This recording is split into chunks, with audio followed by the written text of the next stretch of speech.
Hi, and welcome to the Ready for Love podcast with Anae Orette, the dating and relationship advice show dedicated to helping you create a single life you love, date with confidence and ease, and ultimately attract the love of your life. Thank you for listening.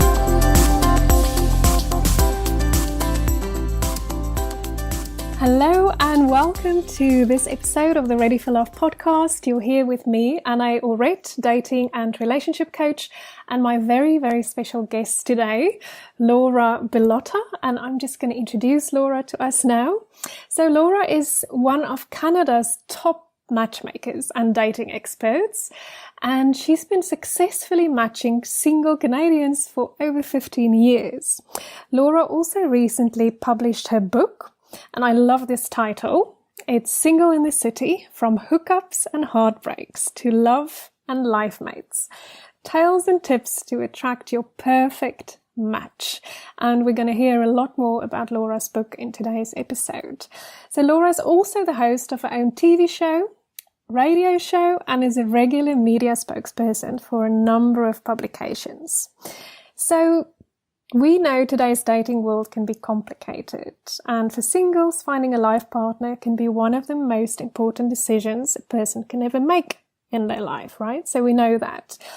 And with nearly 2 decades of expertise, I am so glad to welcome Laura here today to share with us some of her best advice and tips on how to navigate the dating scene today and ultimately find and attract the right person for you. So Laura, thank you so much for joining us today. You're very, very welcome. Thanks for having me. So all the way from Canada. All the way. You're my furthest, I don't know how to say this, furthest away guest so far on the show. Really? So, yeah. You're very, very welcome. Generally you have people from the UK on your show? Mostly at the moment, that's been the case. So it'll be nice to get a different perspective, and it'll be nice to see if we think alike, right? Absolutely. I love it. Yes. So very excited. Okay. So, we are going to talk about your book, obviously. And like I said, I so love that title.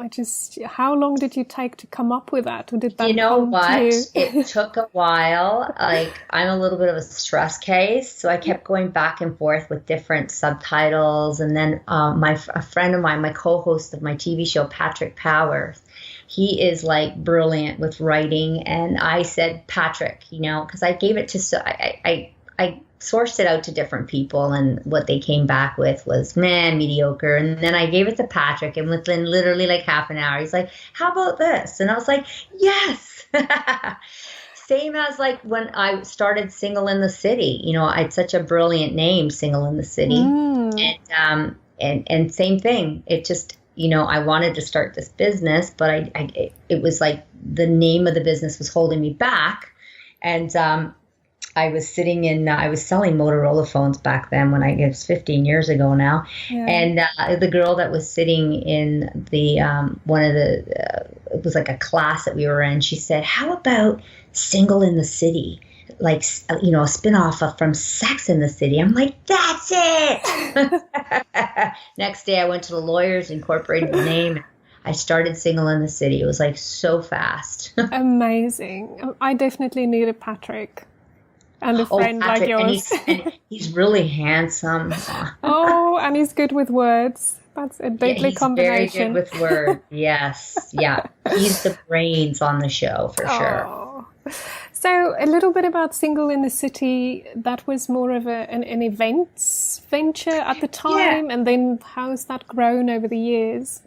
So Single in the City started off with events, so things like speed dating, dances, mixers, activities, which we still host. But,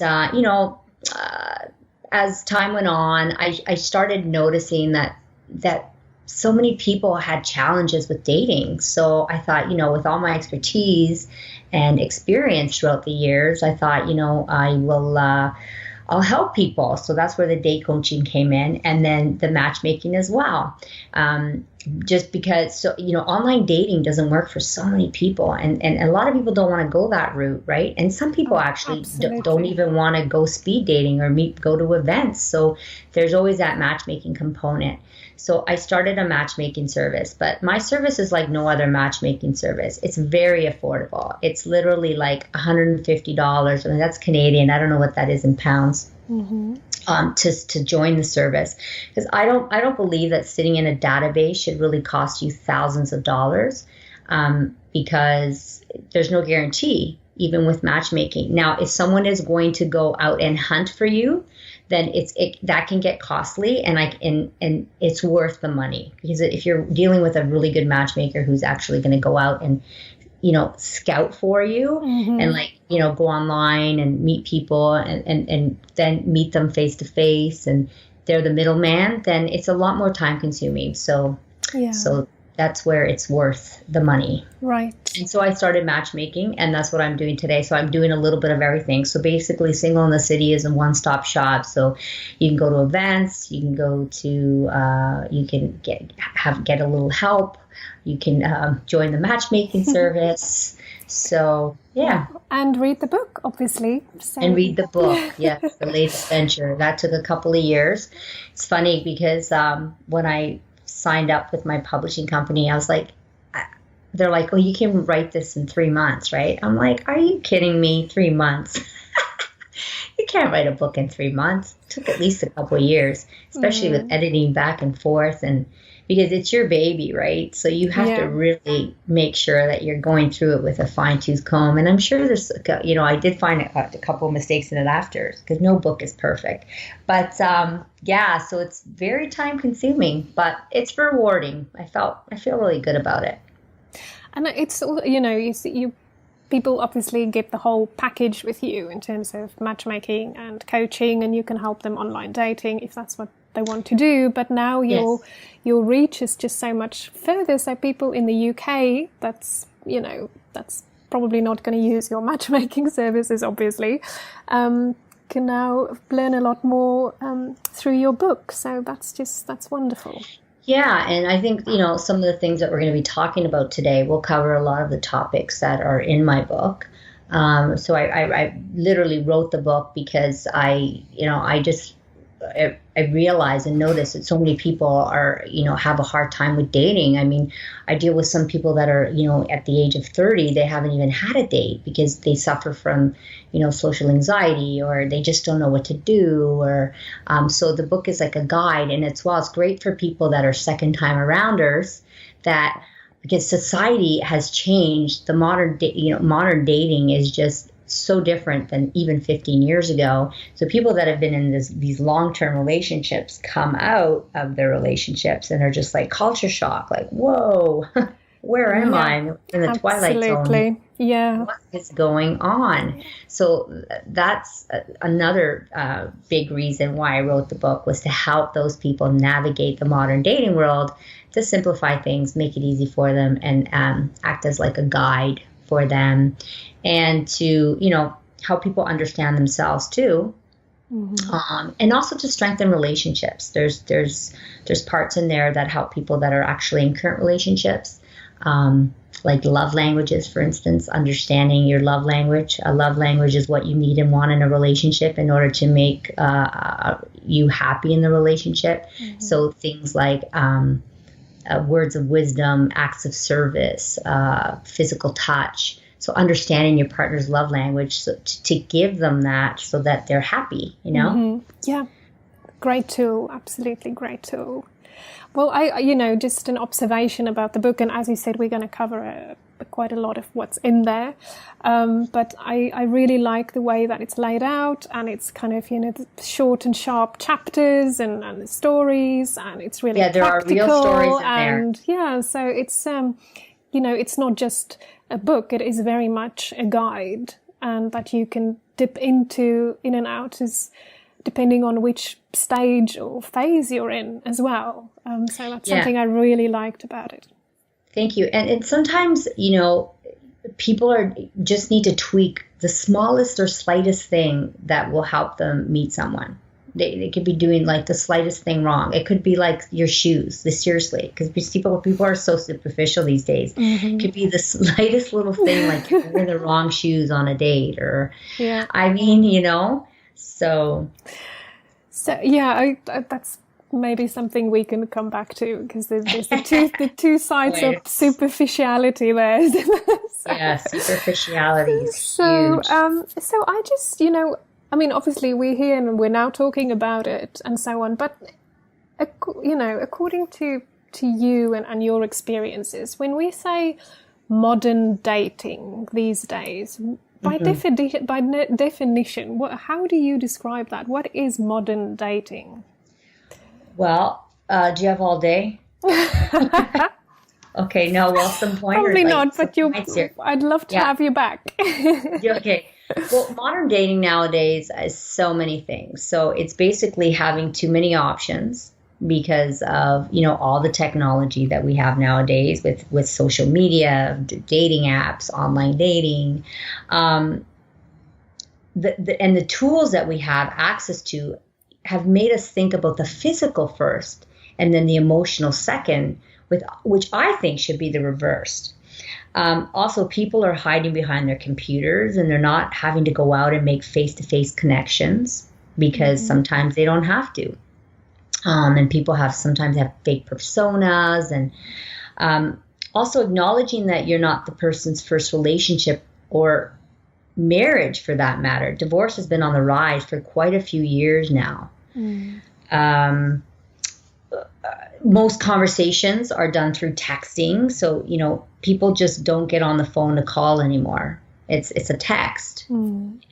I don't know if it's like that in the UK, but in North America here, it's right.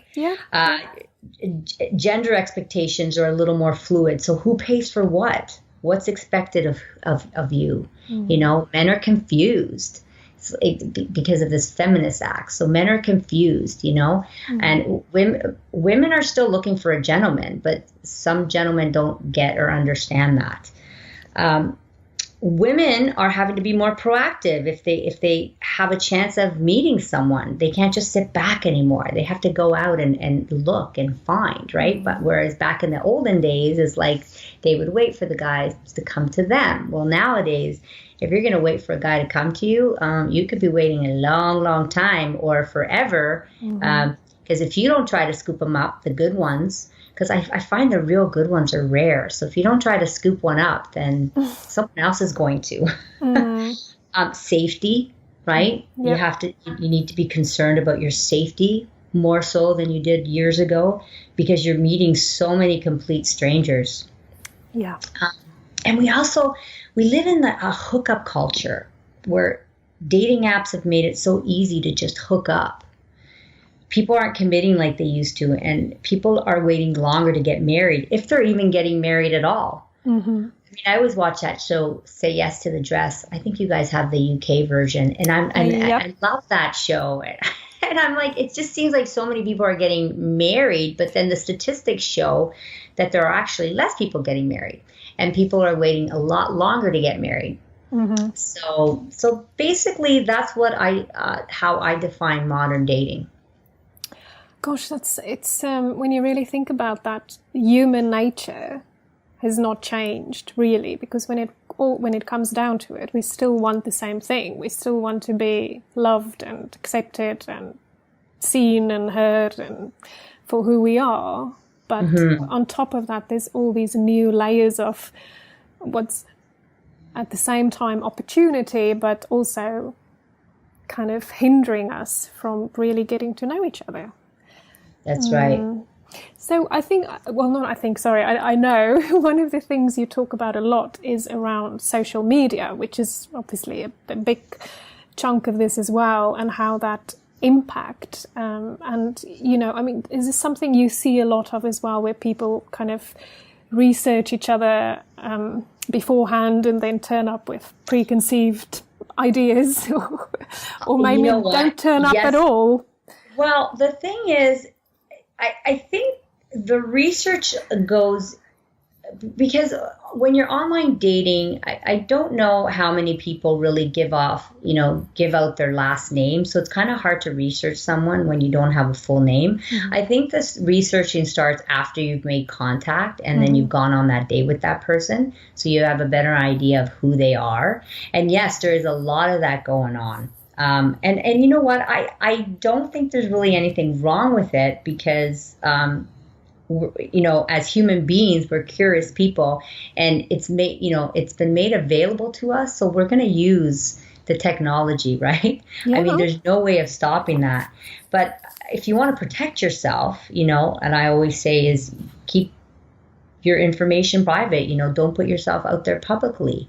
Like, for instance, on Facebook, make it private, or even in your Instagram, you can make your account private. Mm-hmm. So, but yeah, I do see a lot of people researching people. I mean, that's just the way it is. Mm-hmm. Yeah. That's also human nature. But I do feel that, the social media has impacted the way we date because it makes contact a lot easier. Things like getting a date or breaking up with someone, it's as simple nowadays as just clicking a mouse. Have you heard of the term ghosting? Absolutely, but for people who aren't familiar with that, would you just... Ghosting has become so popular. I think it's more with millennials than anything else. And it's just that when you're dating someone and you've been seeing them for a while and then all of a sudden you just disappear. So you just disappear. You never call them again, or you never text them again. And so, yeah, that's happening a lot. Mm-hmm.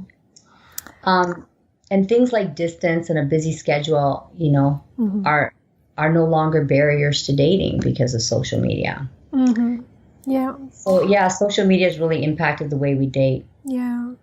So for people, I mean, obviously we're talking online technology, social media, apps and so on. That's all obviously things that are making up this big part of the modern dating scene that you outlined for us. So any advice, and I certainly have to say most of my clients don't want to date online. They don't want to use apps. They just want nothing to do with it, to be honest. So what would your advice be for people who really don't want to use online dating sites or apps? Just bypass the whole technology side of things. Well, I would suggest that they get out there as much as possible. So join clubs, try new activities, go places where you can meet new friends, because you might meet someone who's not great for you, but they might have the perfect person for you. So mingle in new social circles. The more people you meet, the more chances of meeting somebody new. Let everyone know that you're single and you're looking, and to keep an eye out for you. Right? So most people are not going to, go about their daily lives and think, oh, I have to go match up Jana or my friend Jana. But if Jana comes up to you and says, hey, listen, I really want to meet someone. Can you just keep an eye out for me? Then someone might be more inclined to do that. So let everybody you know that you're single and really looking. Go to parties. Trade shows. I love trade shows. Approach people, and whether you're a woman or a man, you have to approach people and get out there as much as possible. So a lot of people suffer from social anxiety. So if you do suffer from social anxiety,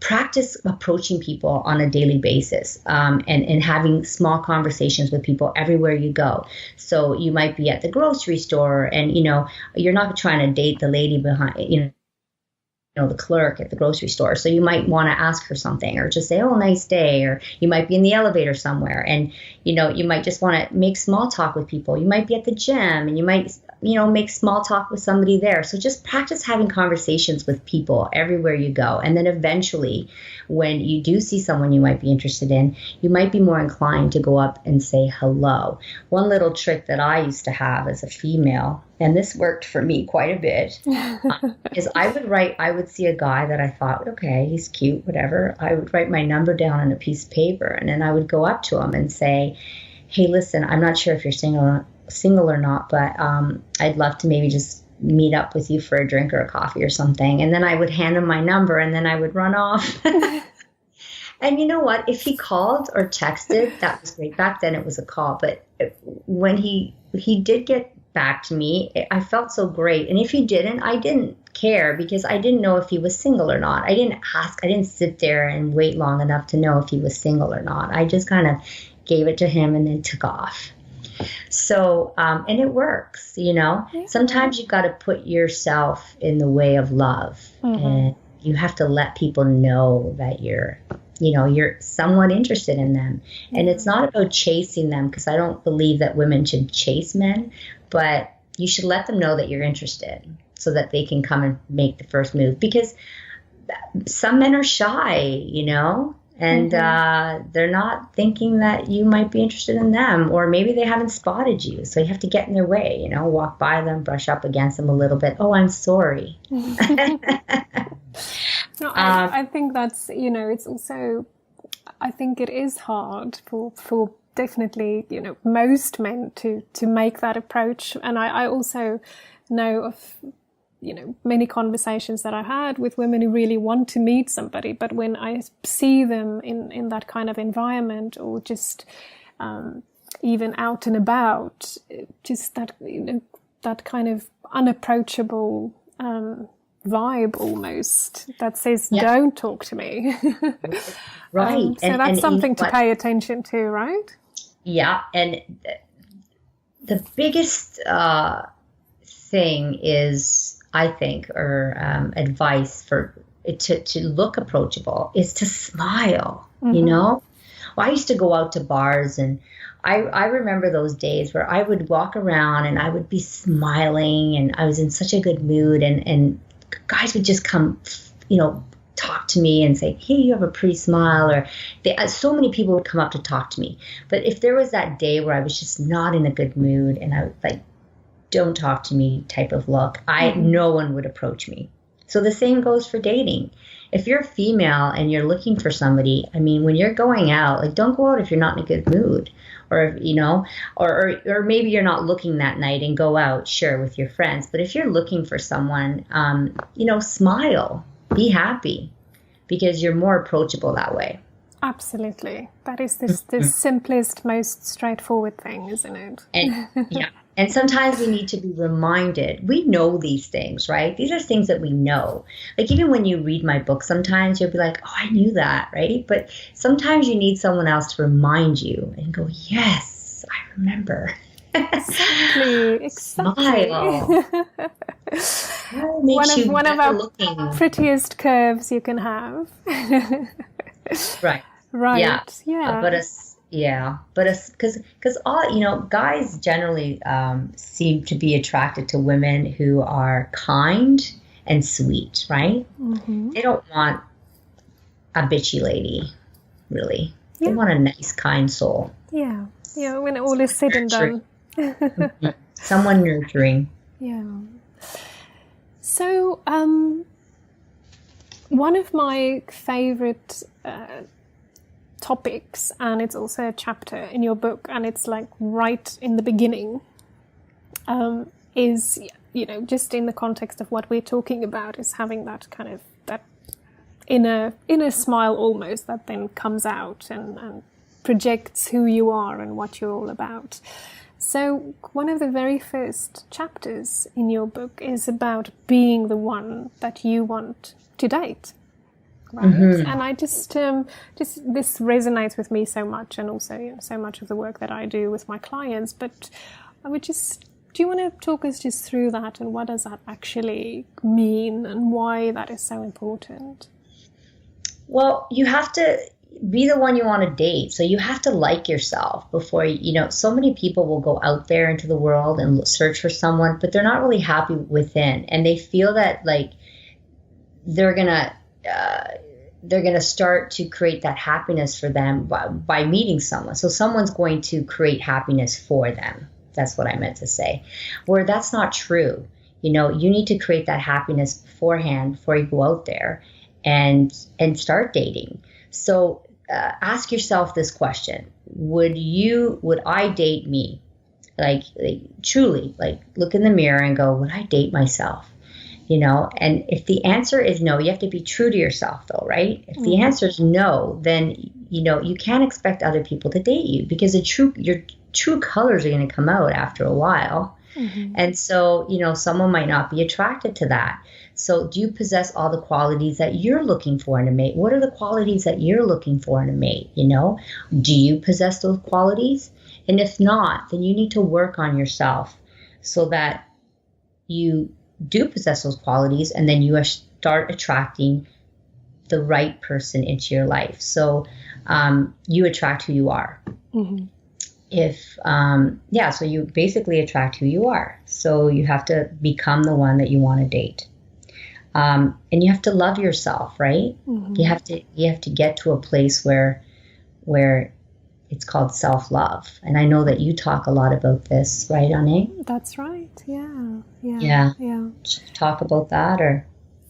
Absolutely, definitely. It's you know, I so strongly believe that we attract and we create our relationships from the inside out, and that truly is the starting point of it all. So, you know, that's why I wanted to specifically check in with you on that, because it's so much of what I see and read and hear is focus on the kind of superficial tips and strategies and, you know, all the external stuff that's outside of you. That's gonna, in the end, like you say, you're still the person showing up, not just on the date, but in the future relationship. So if that's not all, and people go from one relationship to the next without doing the work on themselves, and this is why you see a lot of relationships fail, right? Because they're not true to themselves beforehand, and they're not loving themselves. So you can actually get back to self-love. I mean, it's I don't know if it's easy if you want it to be easy, right? So accept only positive relationships in your life. You know, get rid of the toxic people who cause havoc in your life. Know your boundaries, and then don't let anyone in that oversteps those boundaries. I've learned, I did that. So I got rid of so many toxic people, and my life started to change tremendously. Like everything started to fit like a puzzle. And it was just like, I get it now, you know, because these people drain you at the end of the day. And it's like, you have to listen to this person's problem and this person's problem. And you can be a counselor. That's great.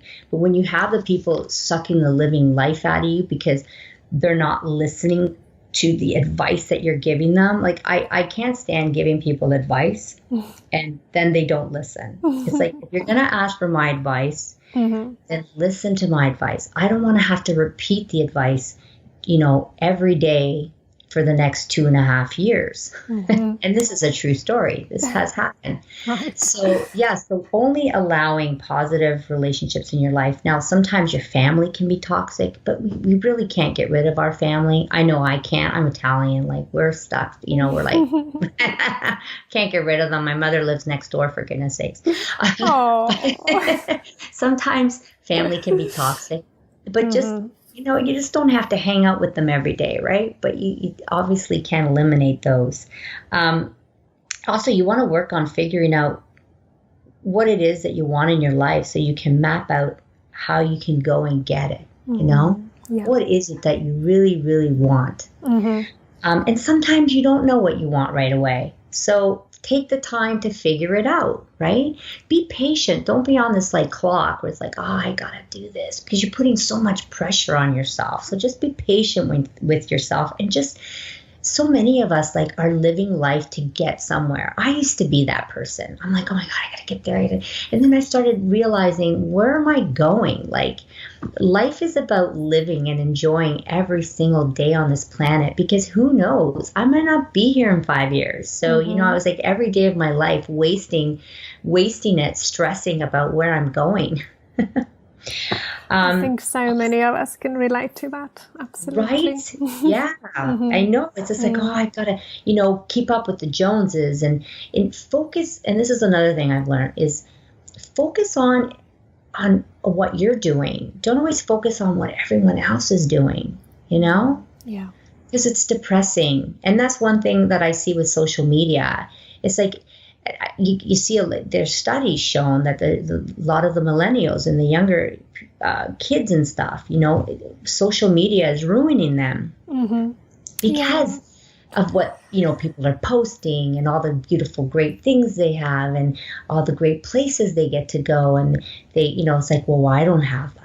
And they're always comparing themselves to other people. Stop comparing yourself. You know, you are not that person. You are you. Yeah. So make the best of what you have and work on yourself. Take care of yourself, your mind, your body, your soul. Work out, eat healthy, meditate, do yoga, do whatever it takes to feel good.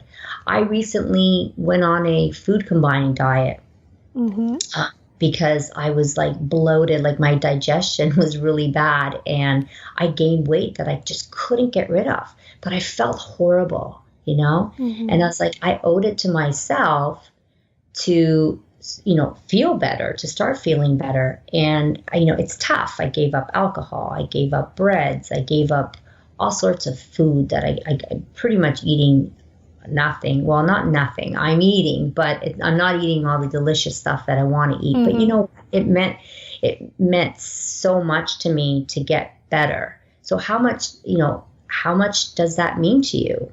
Yeah. So you have to ask yourself that. Do things that make you happy. You know, explore new places, meet new people, new adventures, learn about yourself and what you really enjoy doing. And then pretty much give yourself time to heal. And don't race to get anywhere. Just take your time. You're not in a race. Absolutely. I look back now at between my divorce and I guess previous single periods but divorce and getting married again, and I have to say I didn't realize what an amazingly special time that was actually, which I can only say in hindsight, of course, but you know, it was actually a really precious time in my life to get to know myself again and do so much of what you just talked about. And get back to myself again. And I really, really wish that I did a lot more with it. I really do. Yeah, and so many people tend, you know, when a breakup happens, so many people tend to focus on the negative, right? But focus on the positive. I talk about this in my book. In the beginning, there was this guy that it took me forever. Like, I felt like he was like, you know, my love, you know. It took me forever to get over him. And that's because I didn't allow myself to heal. And it took me like 8 years because all I did was focus on the good times. Well, don't just focus on the good times. Focus on the bad times, you know. Was I really meant to be with this guy? No. Did he let me be who I am? No. Would I be able to do what I do today? No. Did we really get along? No. You know, was he controlling? Yes. Could I live like that? No. So don't always focus on the positive things. Focus as well on what was wrong with that relationship. And when you come out of a divorce, it can be invigorating. I mean, this is your time to shine, right? Like, you have a fresh new start and to go out and do what you want. You know, you don't have any ties. You just live your life. So focus on the positive.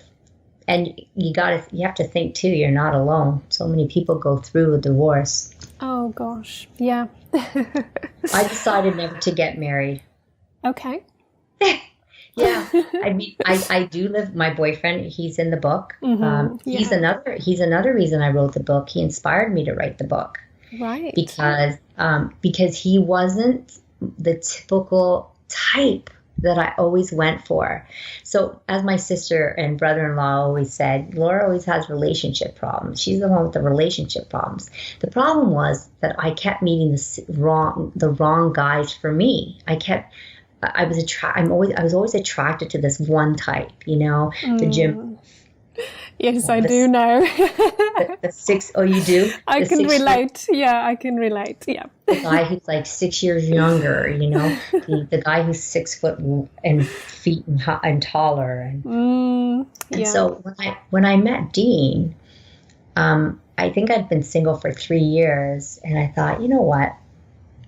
He had this like spark of energy in him. He was, his laughter, it was infectious, you know? And when I met him, I was just like, hey, you know, and we didn't date right away. It took us about a month to date, but we started after we saw each other again, we started dating, and I was like, you know what, this guy's like a breath of fresh air. But I questioned it. I was like, but he's not really what I typically go for. But you know, he was 6 years older. He was only 5 foot, let's say 10. He wasn't a gym buff. You know, he plays hockey, which was important for me, for someone to be active, just because that's my lifestyle. But, you know, I didn't need a gym rat to be happy. And we actually get along amazing. Like it's the best relationship I've ever had. And so if I hadn't given him that chance because he wasn't my type, then I would never have met him. And I would have never met Dean. And I've been with Dean for 6 years now. I think we've decided that, you know what, maybe we will get married one day, but right now it's good, you know, where we are, where we're at. I truly believe in having a happy, committed relationship. I don't feel like people have to rush to get married because look how many people do, and it ends up in divorce. So as long as you're happy and you're committed, there's nothing wrong with that. So I always advise people, and that's another big part of my book, is to give people chances, you know, and date outside your comfort zone. Absolutely. And date outside, because your type may have changed and you don't even know it yet because you're focused on this one type. And also, if you think about it, up to this point, your type hasn't worked out. Right. And that happened to you, right? Well, we've got remarkably similar stories. It's exactly yeah. We met, and then, you know, I got cold feet, but Neil persisted. But again, you know, I kind of almost insisted on dating a certain type because that's what I liked, and he was not one of those things that I insisted on. But yeah, so. Fortunately, one of his really good qualities is persistence. So he persisted, and we eventually went on a date. And I think our second date lasted 9 hours, and that was it. 7.5 years ago now. So, but you know, again, it was completely not somebody that I think if we crossed paths, so to speak, online, I would probably have scrolled past because he just didn't look the way that I wanted. I just had a certain idea of, and of course, you know, for me, he's just gorgeous and sexy and beautiful, and I am so glad, you know, I'm infinitely grateful for the way that it's happened. So I think. Yeah, I think people need to stop being so superficial and really look at life is so tough, right? Life is tough nowadays. So you want to go for the person who's going to put you on a pedestal and treat you like you want to be treated. Find a partner who's going to support you, believes in you, makes your life easy, brings you joy, rubs your feet, rubs your back. You know. Well, you know, when you have those things, and I, you know, now I do, it's like, why would I want anything else? But I just remembered now, I was pretty superficial, I have to say, because, you know, obviously I had a certain idea about looks. And also I remember calling my sister saying, well, I met this really nice guy, but I'm not so sure because he's wearing this particular kind of, you know, trousers. But we can change those things. And I did. But, you know. See, you're guilty too. I totally think I trust guilty. Every single boyfriend I've had. I'm totally guilty. Absolutely 100%. But you can go shop, like at Christmas, you buy them clothes, you go shopping for them, or you whenever it's gift time, you buy them a new pair of shoes or whatever. Like, you can change those things. Those things aren't important. They aren't. No, and, I have to say they are, but you know, he loves his wardrobe.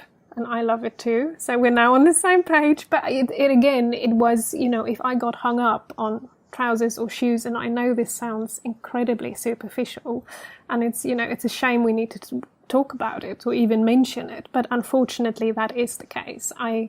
You hear all the time, it's like, well, the shoes weren't right, or this weren't right, or that. And on that basis, I won't see them again.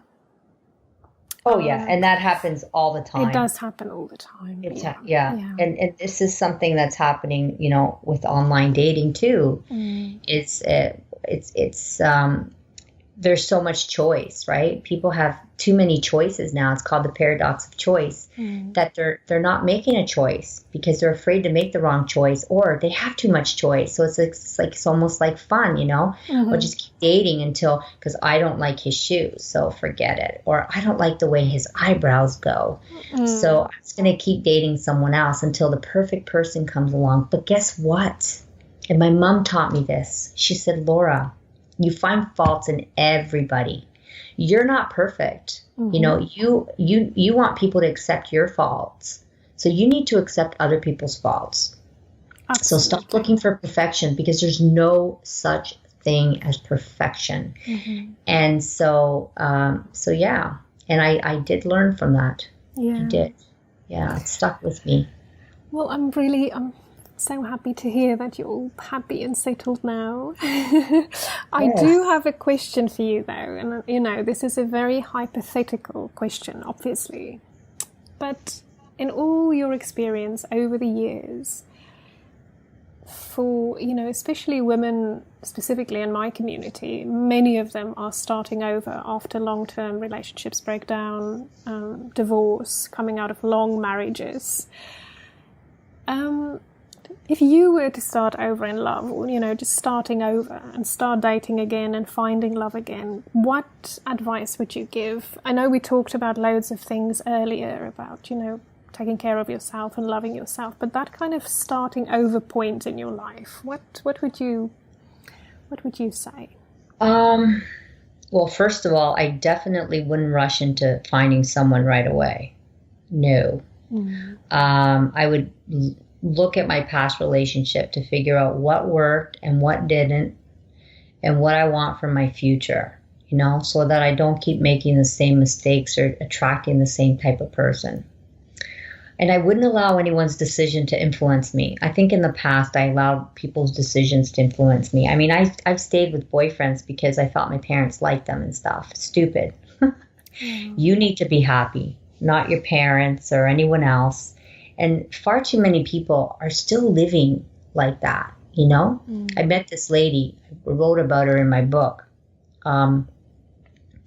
She was of a particular faith, and she had to meet someone based on that faith. She was 41, based on that faith, because she wanted to make her mom happy. But she was like dying to have children, dying. And I said, well, honey, at what point do you just say, listen, mom, I really want to be happy. Your mom's going to be gone in, a few years. She's not going to live forever. And you're going to be stuck with nobody, And she had these rigid expectations. He had to be this race and this and that height and this. And I was like, oh boy. So stop trying to make other people happy. I would work on myself to rebuild the confidence that I may have lost in the relationship. 'Cause sometimes when we come out of a relationship, we do lose that confidence, right? What else? I would really try to figure myself out, spend time alone, spend time with friends. Again, like what we talked about before, just get out there and explore and get back to loving me. Yeah. Because the last thing you want to do is to carry that baggage over from one relationship to the next, which many people do. Yeah. And that's why so many relationships fail. Because it's not fair to the new person, really. It's not fair. You're not being fair to yourself either. Absolutely. And I would say read my book. Top tip. But I start love all over again. I would, I would really put myself out there. Yeah, really. If you sit back and wait for it, it's not going to come. It's not nowadays. Back in the day, it may have, but not now. not now. It's just so confusing. Like, even I get anxiety sometimes where I have to keep up with everything because I'm really big into social media and stuff because I have to be, right, with my business and stuff. And it's just like people will send me messages, let's say on LinkedIn and, or, you know, maybe Facebook, and then I'll look at it quick and then I'll get back to that. And then I'm like, where did I see that message? You know, was it an email? I have like 2 different or 3 different email addresses. I've got like an Instagram account, LinkedIn account, 3 different Facebook accounts. And it's like, whoa. Yeah. It's like breathe, you know? And it's really like, I think social media has completely complicated our lives. You know, sometimes I wish we didn't have it, to be honest. Well, no, really, No, really. No, really. Who cares what everyone's doing all the time, right? Yeah. It creates anxiety in people. Like, yeah. You think the grass is greener on the other side, but it never is. No, it's not. And you see some of these people that post pictures of themselves with their boyfriends all the time, or like, and they always look so happy. And they studies have shown that actually can mean the opposite, you know? So when you're not feeling secure in your relationship, you feel like you have to always put it out there. Like, look at us, look at us, look at us, right? So it means the opposite. So people are always like, oh, look how, her boyfriend's so cute. Oh, they look so happy. Oh, why can't I have that, you know? And that's what social media does. It's like, it makes you, it fills you up with anxiety. Anyways. That's my take on social media. Not that you asked me. That's a whole different conversation. But no, I think, you know, it is something that we all deal with for those of us who are on social media. I mean, I know quite a few people who just bypass all of that and, you know, life seems calmer in a way. So, how many likes did I get? Well, yeah. Yeah, exactly. Oh, I wish we had more time. I can't believe it's just flown by. We're already 3/4 of an hour in. Goodness me. Okay. That's okay. Oh, Laura, thank you so much. So, just if somebody wants to connect with you further or find out more about you, I know you're far away in terms of just, you know, using a particular matchmaking service, for example, but just online and so on, how can people connect? Well, you know what? I do have a ton of information on Single in the City. So if people go to singleinthecity.ca or singleinthecitydating.com, I do have a blog and I do post regularly on there. There's tons of articles and stuff. So if anyone wants to, you know, find, you know, out more about dating and relationships, it's there. My radio show is on AM 640. You can also download the app anywhere in the world. That's the beauty of apps. My show airs Sunday nights at 9 p.m., but I think that would mean that it's like 3 in the morning there. So forget that. Wow. But they can also grab a copy of my book. It's on Amazon.com and Amazon.ca. I think there's like an ebook version. So if someone wanted to grab it and they can just download it and stuff. So there's no shipping and stuff involved. Excellent, fantastic. And I'll make sure to put all the links and everything on the show notes on the episode page, so people can just go there and click.